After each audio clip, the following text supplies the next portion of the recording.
Salut, c'est Diamond Declos pour Click and Chill.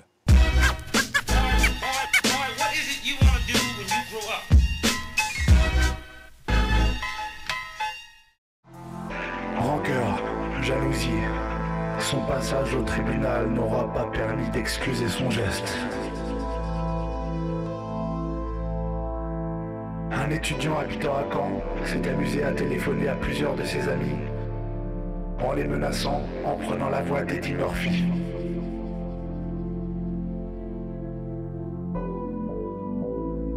Les propos étaient violents.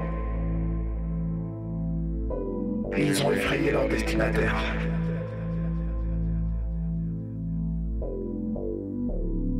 Dans la salle, les victimes le regardent fixement. Ils n'auront pas plus de détails.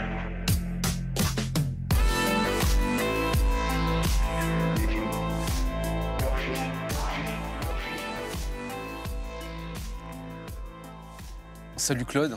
Salut, ça va? Ça va et toi? Très bien. On est super heureux de te recevoir chez Click. Moi Ça aussi. fait un petit moment qu'on suit ce que tu fais. Tu as eu l'extrême gentillesse de nous accorder l'exclu de tes clips précédents. C'est aussi la première interview que tu fais. Donc Ouais. on est vraiment très content de te recevoir. Ce qu'on vient d'écouter là, c'est l'intro de Clyde, qui est ton premier album solo, qui sort ces jours-ci uniquement en physique, Uniquement. en CD et vinyle. Et pour le moment, c'est mon intro d'album préféré depuis très longtemps. Elle s'appelle Eddie Murphy. Est-ce que tu peux nous raconter ce qu'on vient d'écouter?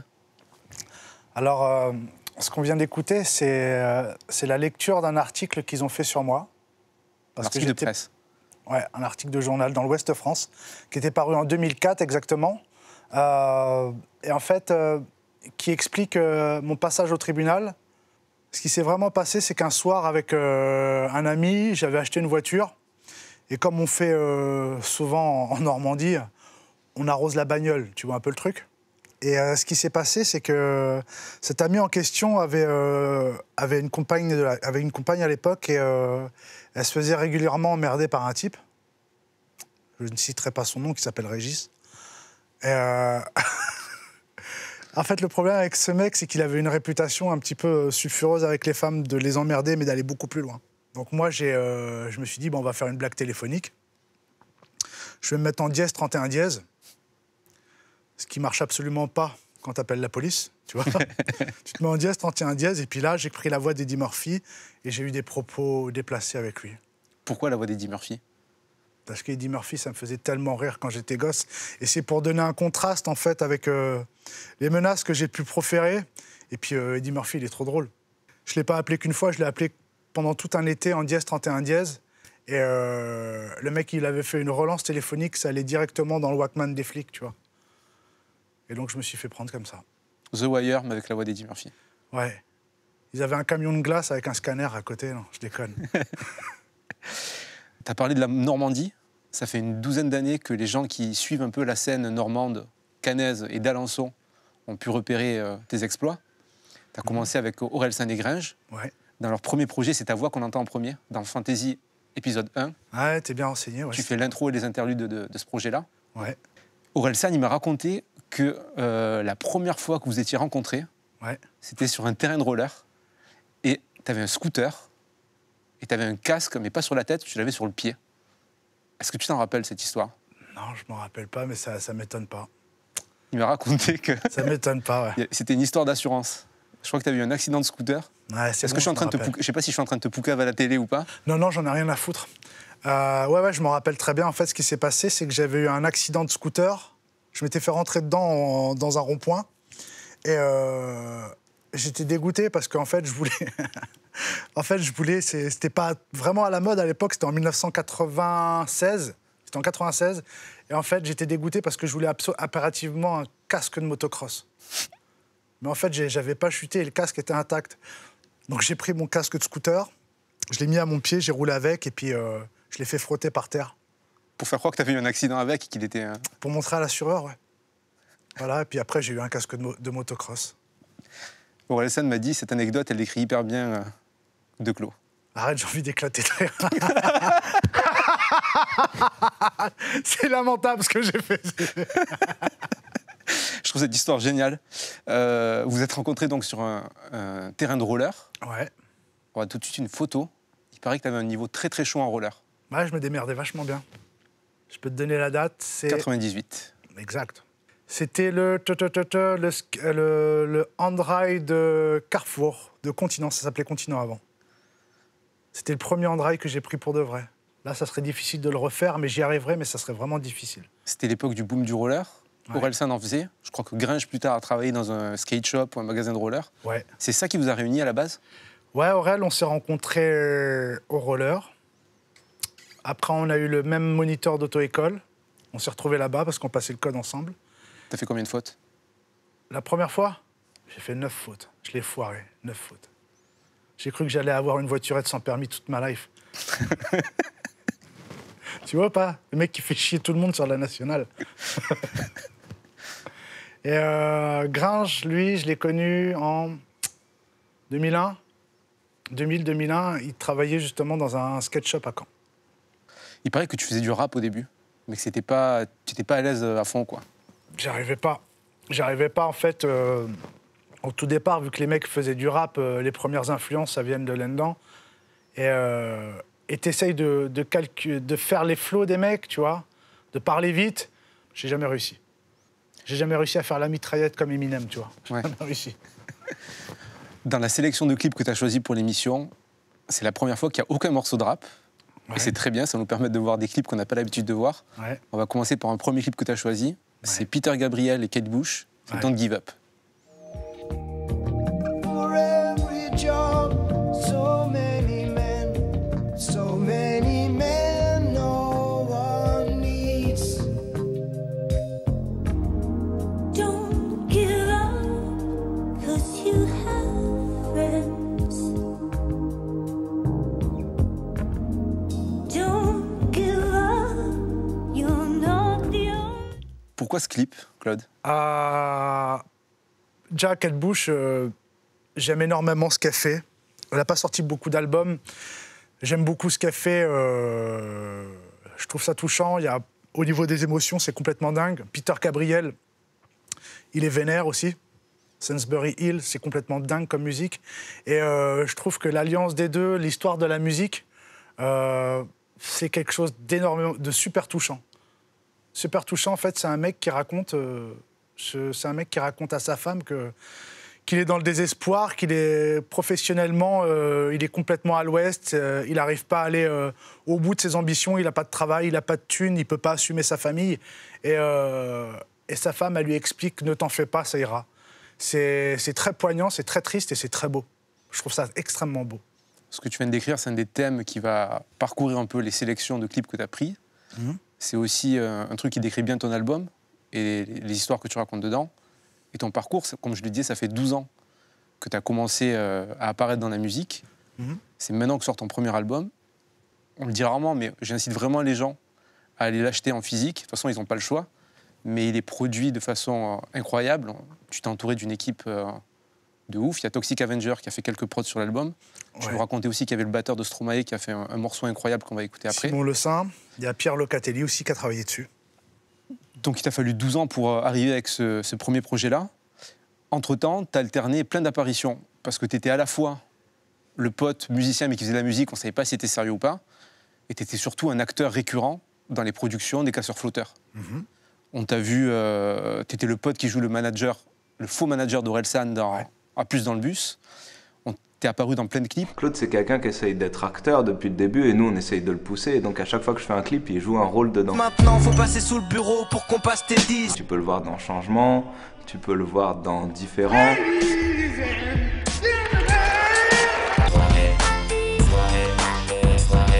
Mais je serai bientôt dans le top 50 avec ma paire de top 10.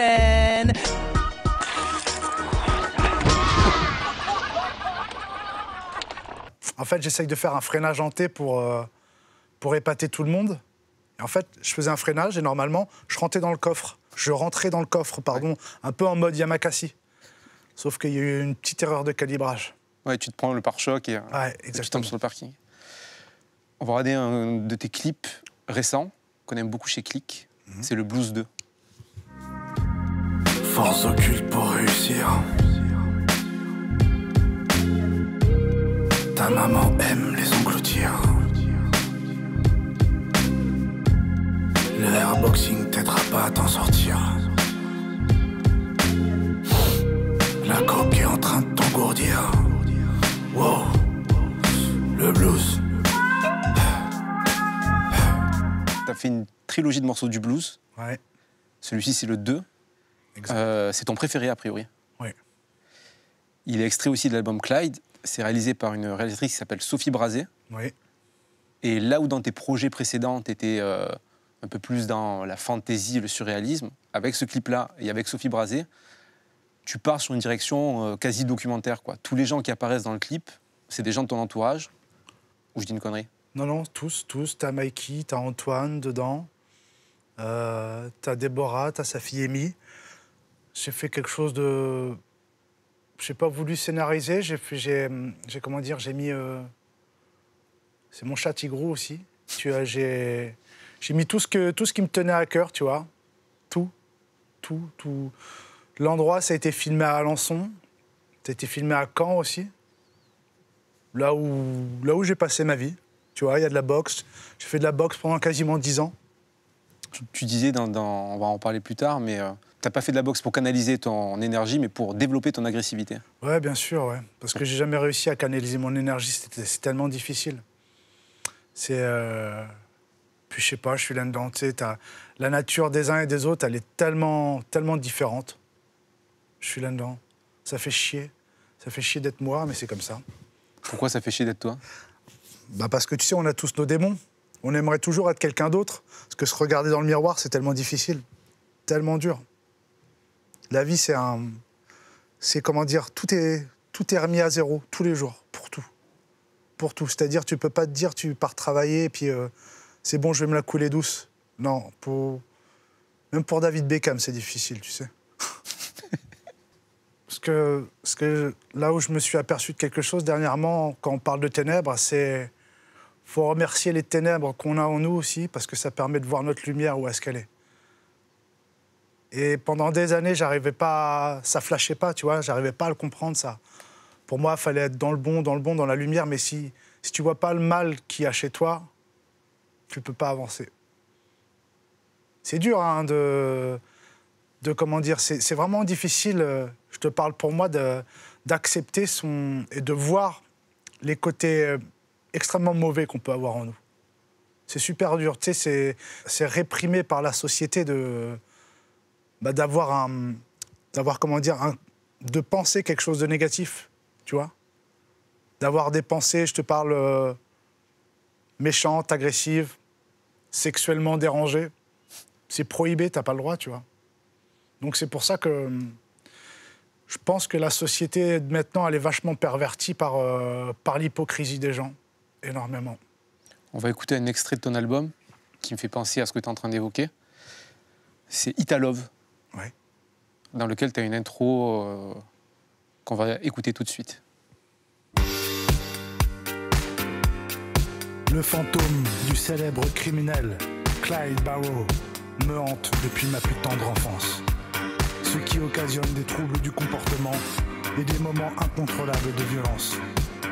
Régulièrement dans mes nuits, tous les condés qu'il a abattus, un à un, en les regardant partir dans les yeux, viennent torturer mon esprit. Afin de faire monter leurs âmes et celles de Clyde, qui erre désespérément sans repos depuis presque un siècle, je dois réaliser son dernier hold-up.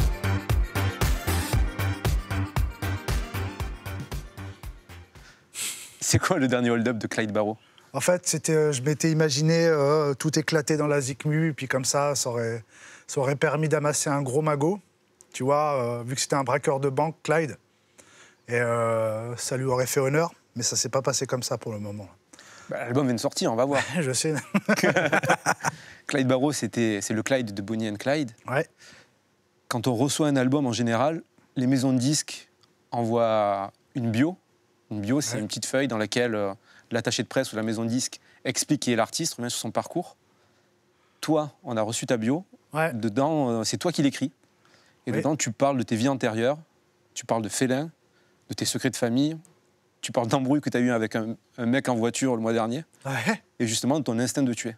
Il y a un truc dans lequel tu dis « Ma haute spiritualité n'a d'égal que mon instinct de tuer ». Voilà. C'est le parfait paradoxe, en fait. C'est ce que je te disais avec les ténèbres tout à l'heure, là. Ce que je rejette en moi et le bon que j'ai en moi aussi.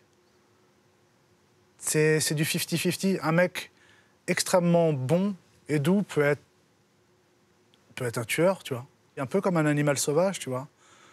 Pour moi, les félins, c'est majestueux, c'est beau, c'est noble. T'as toute la grâce de la nature là-dedans. C'est incroyable, tu vois.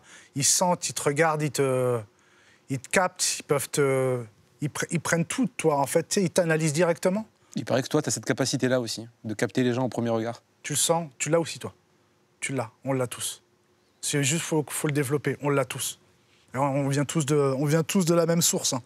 Tu sais, c'est comme il y en a qui vont être meilleurs à, je sais pas, dans un sport. À force de travail, tu peux avoir les mêmes talents. On est tous identiques, de toute manière. Tu parlais de ton instinct de tuer. Toi, en général, c'est qui que tu as envie de tuer? Bah, je pense que c'est moi que j'ai envie de tuer. Ouais. J'ai envie de tuer le monstre qui est en moi. C'est ça que j'ai envie de tuer. Tu vois? Et sauf que de canaliser ça et de le garder pour soi, bah, tu le rejettes sur une autre personne. Enfin, c'est mon fonctionnement. Après, je ne sais pas si c'est le tien. Quand tu t'énerves, tu fais quoi?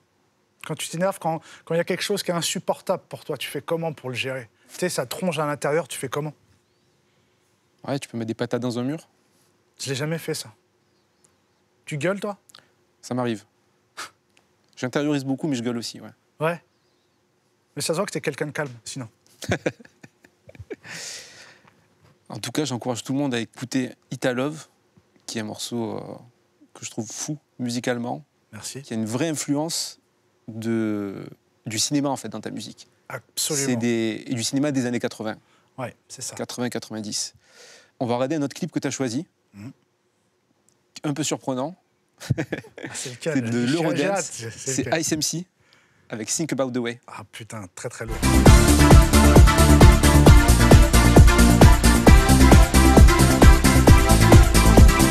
Too many people them a talk about this, but the one on the world man they just can't sing. So boom diggy diggy diggy boom diggy bang unity. C'est géant, ça.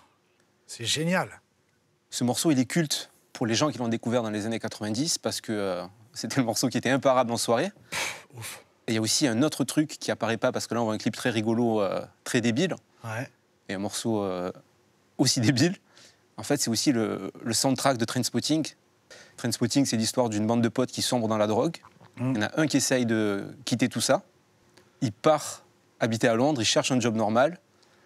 Et quand il cherche un job normal, dans le film, il y a cette séquence-là avec cette musique qui dure très longtemps. On le voit, lui, dans un job, en costard, dans la ville, essayer de se frotter un peu à la vie d'adulte, au monde réel. C'est pour ça aussi que tu l'as choisi? Non, alors tu sais quoi, tu viens de me l'apprendre. C'est vrai? Tu viens juste de me l'apprendre. Mais Putain, je maintenant, croyais ça que me c'est pour parle, ça. c'est lointain, mais ça me parle. Non, bah, la référence, elle est vraiment cool en plus. Elle est vraiment cool. Et non, je l'ai pris parce que... Putain, c'était ringard, mais c'était tellement bien. C'était... Et puis même, je trouve que le mec, comment il chante, ça défonce. Ouais. Il envoie la sauce dès le départ, tu sais, c'est clac, tu vois, tu te prends le refrain en pleine gueule, tu vois. Moi, Avec un gimmick de ouf. Ah mais ouais, le mec, il se dégonfle pas, ils ont dû en faire 3-4 comme ça, max, tu vois. 3-4 musiques comme ça, c'est que les mêmes. Et ouais, on se regardait ça quand les mecs, ils ont eu Internet. On a commencé à regarder ces clips-là, tu sais, parce que YouTube, au tout départ de YouTube, t'avais quasiment rien. Ouais. Il y avait rien. T'avais 2 chansons de Jean-Jacques Goldman. Dans ta musique et dans ton univers, comme tu viens de le faire là, il y a beaucoup de références aux années 80, Ouais, à la pop culture des années 80. ouais. Qu'est-ce que ça t'évoque pour toi, cette période? Pourquoi cette fascination pour cette période-là en particulier? Déjà, je suis né en 1980 et tout ce qui est arrivé, les films, les vêtements, la culture américaine, moi, on s'est tout pris d'un coup dans la gueule. C'était complètement ouf. Les films, les blockbusters américains, il y en avait, allez, 5, 6 par an, 10, j'en sais rien. T'en avais à bloc. La musique, elle était dingue. Tu vois, les vêtements, les baskets, les Nike Air, les Adidas. Et Les Reebok Pump. Ouais, les Reebok Pump, toute la culture, en fait, notre culture, elle a été américanisée de A à Z avec les séries télé, tu vois. Sauvé par le Gong, j'en sais rien. Avant, t'avais Punky Brewster, c'est quand même pas mal. Dans tes morceaux, tu fais des références à des dizaines de films et de séries. C'est quoi les 5 films préférés de Claude? C'est quoi ton top 5? Oh, putain, ça, c'est vraiment difficile. C'est super. Bon, déjà, tu mets les Goonies direct. Les Goonies, Jour de tonnerre. Days of Thunder, Ah ouais. Tom Cruise. Ouais, j'adore Tom Cruise. Hein? Au niveau capillaire, on a capté. On va regarder un clip après qui en parle. Ouais. Je pourrais pas te dire les autres, c'est trop compliqué. Ah, c'est marrant que tu dises Jour de tonnerre. Ouais. Hein? Jour de tonnerre qui est sur les courses de NASCAR. Ouais. Donc la vitesse dans des anneaux de vitesse aux États-Unis, qu'on connaît très peu en France en fait, parce que nous c'est la Ouais. Formule 1. On va regarder un clip, c'est USA, Ouais. qui parle un peu de ta fascination pour les US. Ouais. Le seul bouquin chez mes vieux, le télépoche. Arrivé à Vegas avec $20, je suis reparti, rien dans les poches. Allez, un 4 juillet, pas born in the USA. Allez, un 4 juillet, pas born in the USA. Mon éducateur. Tu penses que ta vie elle aurait été comment si tu étais né aux USA? Ah, je ne sais pas. Je ne sais pas. Je pense que je suis beaucoup de personnes, des anciennes stars des années 80 qui ont raccroché les gants, que ce soit dans le milieu du roller ou dans le milieu du cinoche, tu vois. Et c'est devenu des mecs lambda, c'est-à-dire le passé, la page de la vie, elle s'est refermée sur eux. C'est plus du tout comme avant, c'est d'autres personnes, totalement. Il y a plus... Tu sens qu'il n'y a plus de rêve chez ces mecs-là. C'est ouf, hein. À un moment dans le clip, il y a un plan que je pense ne pas être anodin, il y a un bus avec un dessin de Peter Pan dessus. Ouais. Pour toi c'est ça, c'est essayer de garder le plus possible vivant cet esprit de l'enfance. Quand tu gardes ton âme d'enfant, tu meurs jamais, je crois. Jamais. C'est tellement beau, c'est cool. La vie d'adulte, je me souviens quand j'étais gosse, la vie d'adulte, ça faisait chier, quoi. Ça fait chier la vie d'adulte, hein. Ils étaient pas fun, les adultes, en plus, nous, à notre époque, hein. Ouais, maintenant nous on a des toys, on a des baskets aussi, hein, c'est un peu plus rigolo. Bah, c'est plus du tout le même délire. Est-ce qu'on peut revenir quand même sur la punchline de l'année? Ouais, Ça avait mal commencé, le calendrier de l'avant, je l'ai eu après. ouais. Punchline préférée chez Click. C'est vrai? Bravo pour celle-là. Merci. Il y a une autre rime sur laquelle je veux revenir. Tu dis, je suis un outsider chez les acteurs. Ouais. Comme je l'ai dit au début, tu avais une carrière à la fois musicale et acting, mais ton gros break en tant qu'acteur, ça a été dans le film Comment c'est loin, Voilà. réalisé par Aurel San et Christophe Ovenstein, Ouais. dans lequel tu joues un mec qui s'appelle Claude, qui grandit avec Aurel San et Gringe, donc à moitié un rôle de composition. Ouais. Tu te rappelles un peu du tournage et des scènes que tu as dedans? Ouais, je me souviens de tout. Alors, De tout, est-ce que tu te souviens de la scène quand tu es dans un bar avec Aurel San Ouais. et tu lui demandes si tu as un potentiel pour être acteur à Hollywood? Tu t'en rappelles de celle-là? Ouais, je m'en souviens très bien. Tu te rappelles de ce que tu lui dis ou pas? Ouais, je lui dis... Je vois déjà tout de suite les titres dans les journaux. Diamond Declos encule le cinéma français. Ça claque. Avec le corps bodybuildé? De Hugh Jackman. Est-ce que tu crois qu'un jour je serai un grand acteur à Hollywood, mon pote? Tu parles bien anglais? J'y avais même pas pensé. Mais par contre, je vois bien ma gueule en grand, en couverture de magazine, avec écrit Declos, j'encule le cinéma français. Ça claque, mon pote. Avec le corps bodybuildé de Hugh Jackman. Non! Popo, mets-moi une panne de Sky, bordel! Allez! Ben, regarde l'écran, on te fait un cadeau. Vas-y.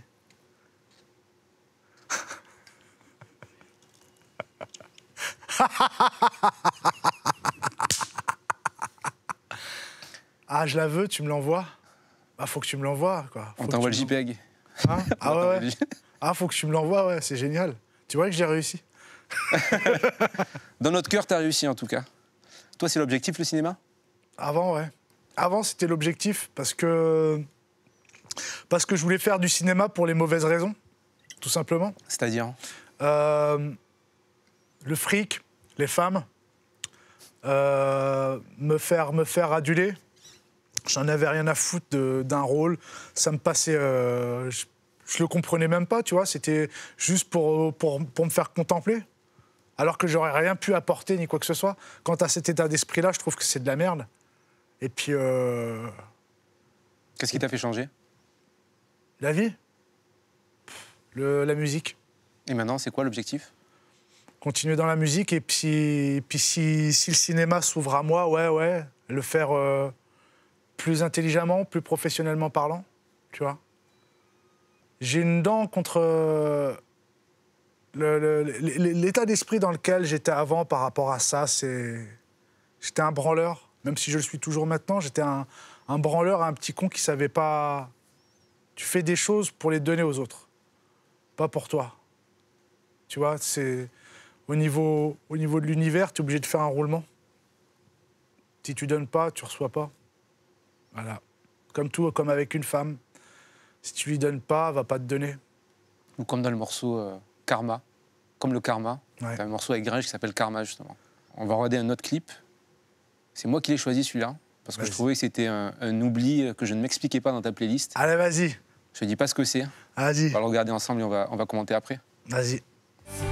Don't tell me it's not worth fighting for. I can't help it. There's nothing I want. Putain, ça déménage, hein. Je l'ai rajouté parce que je trouvais bizarre que tu aies pas de Bryan Adams dans ta playlist, alors que dans ton album, tu as une rime qui dit « Je mets du Bryan Adams pour guérir les plaies de l'âme Ouais. C'est mortel, Bryan Adams, hein. Il a une carrière qui est complètement dingo, quoi. Ben justement, dans cet album-là, où tu as Everything I Do dedans, il est sorti en 89, cet album, et c'est là où tu as absolument tous ces tubes intégralement. ». Ouais, c'est un album de ouf. C'est un album de ouf. Il est ouf, hein. L'autre raison pour laquelle j'ai choisi ce morceau, il y a une double raison. Bah, déjà, je voulais du Bryan Adams.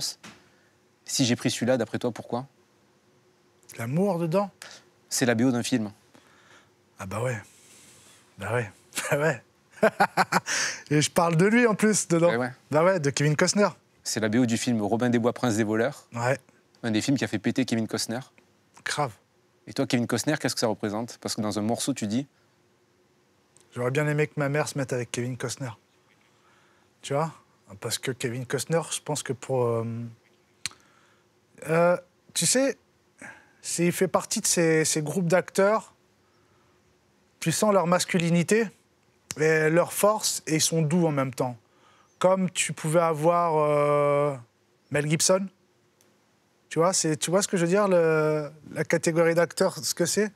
Et puis Patrick Swayze, il était là-dedans aussi, énormément. viril mais sensible. Ouais, c'est ça, ouais, grave. Je les idolâtrais, ces mecs-là. Je sais pas, je trouvais... je sais pas, ils avaient une forte sympathie, en plus, ils sont vachement beaux. Ouais, c'est les films, tout. T'avais Bodyguard, Robin des Bois. Ah, un que j'ai beaucoup aimé avec lui, c'est... et j'ai même chialé quand j'étais gosse au Cinoche, c'était Un monde parfait à la fin. Ah oui. C'est super triste. J'étais en 1900, il est de 94, j'ai même la carte postale d'époque chez moi. Et putain, j'ai chialé toutes les larmes de mon corps quand j'étais au Cinoche. Je me cachais et tout, je voulais pas qu'on me voie pleurer, j'étais comme ça. C'était extrêmement triste quand il se fait tuer par Clint Eastwood. Désolé de vous spoiler si vous l'avez pas vu. Ouais. Tu pleures encore beaucoup aujourd'hui ou pas? Non. Non, attends, la dernière fois que j'ai pleuré, c'était quand? C'est quand j'ai perdu un ami cet été. Cet été, ouais. C'est difficile quand tu... La force de la réalité, elle est tellement vénère, tu sais que c'est vrai, mais t'as pas toutes les cartes en main pour avoir l'intellect pour comprendre ce qui se passe. Tu comprends ce qui se passe, mais tu vois, le choc, il est complètement ouf, je trouve. Et on est tous à la même enseigne, tu vois. Tous.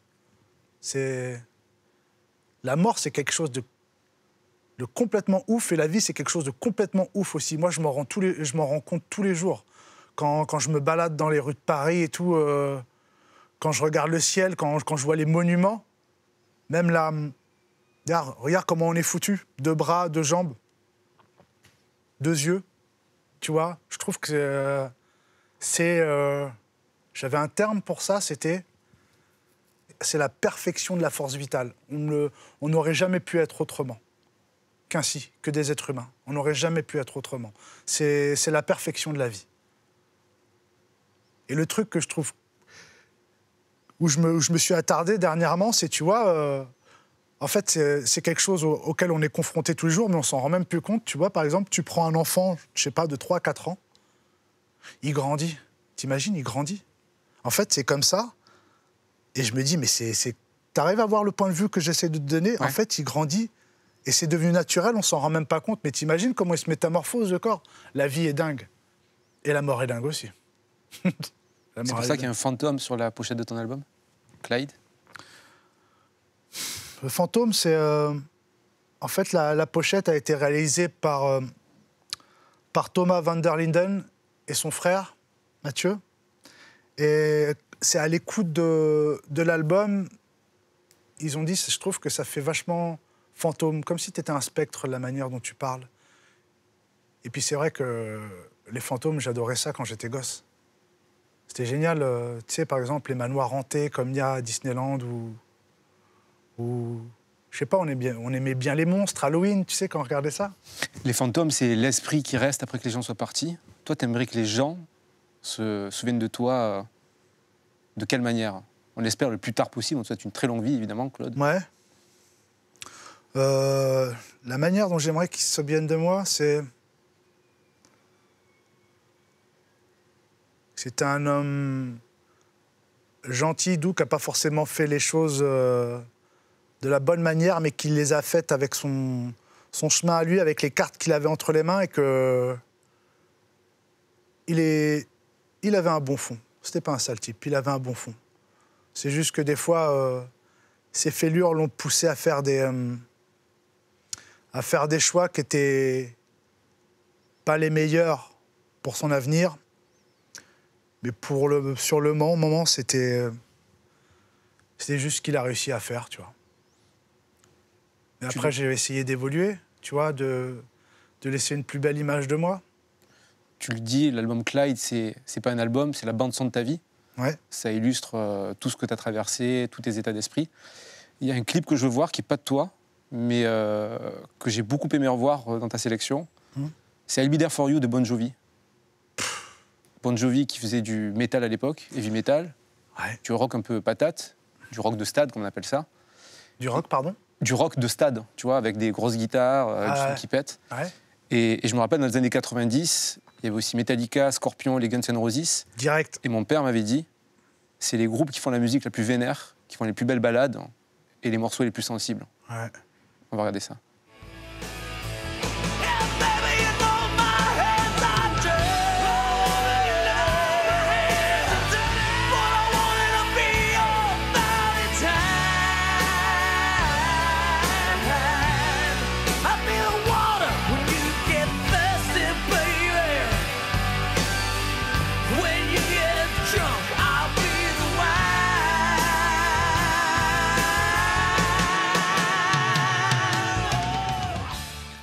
Depuis le début de l'émission, on te voit réagir à chaque morceau. Ouais. La musique, ça te procure toutes les émotions possibles. Ouais, tout. Là, la musique de Bon Jovi, elle est super belle. Elle est très, très belle. Bon Jovi, j'écoute depuis que je suis enfant. Et je me souviendrai toute ma vie, j'étais chez mes parents et c'était à l'époque de Canal Satellite, tu vois. On avait Canal Satellite. Et je vois, je crois que c'était sur MTV, je vois une interview de Bon Jovi. Et le mec, tu sais ce qu'il sort? Donc il se fait interviewer, le mec, tu sais ce qu'il raconte? Il fait comme ça, ouais, j'ai une vie de rockstar et tout. Et tu sais quoi? C'est une vie de ouf et je la conseille à tout le monde. Moi, je suis dans ma vie de merde à Alençon. Je vois John Bon Jovi qui me dit ça, ça me fait envie à mort. Mais là, ça va être un peu difficile, tu vois. Et je te jure, ça résonne en moi depuis toujours. Toujours chez le mec. Et puis même, sa carrière, elle est super belle. Ses chansons d'amour, elles sont trop belles. Trop belles. Et tu sais quoi? Il n'y a pas de rap.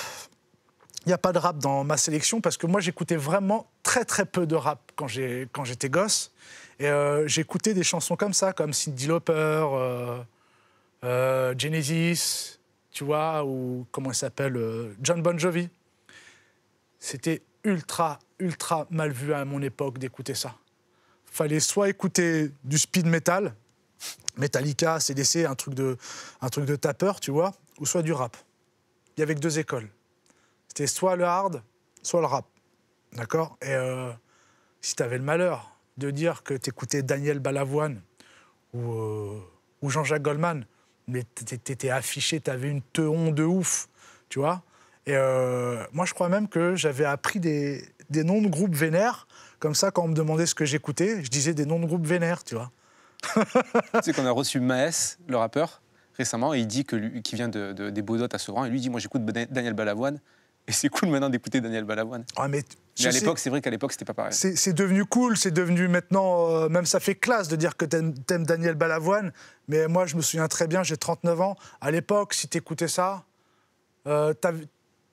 c'était dur à assumer. Jean-Jacques Goldman, c'était dur à assumer. Tu vois ce que je veux dire ? Et moi j'écoutais ça et tu sais que je ressentais des choses en plus. Je te jure, je ressentais des choses. Tu sais, je parle comme une petite fillette sensible et tout, mais je ressentais vraiment des choses, et toujours maintenant. Ça tombe bien, on a les mêmes goûts, c'est les clips qu'on diffuse sur la chaîne Click TV en journée. On alterne un peu tous les groupes que tu as dit là. Claude, c'était un plaisir de te recevoir. L'album Clyde est disponible, uniquement en physique, CD et vinyle, sur ton site directement, diamonddeclos.us. Voilà. Merci pour cette première interview. On est très très content de t'avoir reçu. On espère se revoir bientôt.